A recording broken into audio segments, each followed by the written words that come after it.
Hey family, Pastor Willingham here. We're talking today about the power of letting go. The power of letting go. I'm in Exodus 2nd chapter, verses 7 through 9. And, the power of letting go is that when we have the strength to let go of something that it comes back to us, there's a strength and there's a power and love in knowing when to let go, and sometimes we hang on to things or we hang on to people for fear of losing. But sometimes in the matters of love, of loving on different levels, is that ability to let go.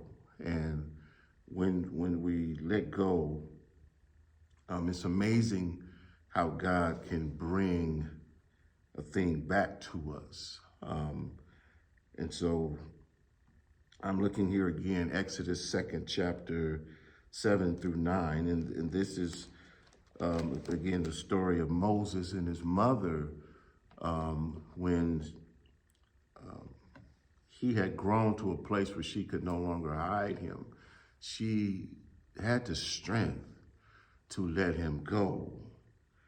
And as she let him go, he's found by the daughter of Pharaoh, who has compassion on him, and his sister, who had followed him down that river, waiting to see what would happen with him. And it was his sister that petitioned the daughter of Pharaoh. She said, his sister to Pharaoh's daughter, "Shall I go and call to thee a nurse of a Hebrew woman, that she may nurse the child for thee?" Because the daughter of Pharaoh recognized that Moses was a Hebrew child. And his sister, again, as she followed, she was able to engage and intercede. And Pharaoh's daughter said to her, "Go." And the maid went and called the child's mother. She went and called the mother of Moses. And Pharaoh's daughter said unto her, "Take this child away and nurse it for me, and I will give thee wages." And the woman took the child and nursed it. And so here again, she had the power and the love within her to release Moses, to let him go.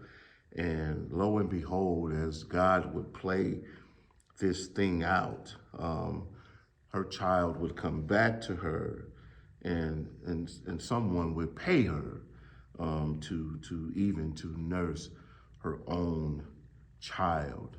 And so this is the power that I think that we have to learn from this, is we've got to know when to let go. We got to know when it's okay to release a thing, to release a person, or release a situation. And if it's for us, and if God has his hand on the thing, it'll come back to you. It'll come back to you and bigger and better than the way that you released it. And I know there's some things in our lives that we're hanging on to, we're afraid of, but the more we hang on to it, the more we smother it, the more we fear to let it go. We actually can destroy a thing by hanging on. And sometimes in love, we have to release and allow God to bring it back to us. And so I thank you today. Again, I encourage you to subscribe and share this information with someone whom you love. God bless you. Have a great rest of your day. Bye-bye.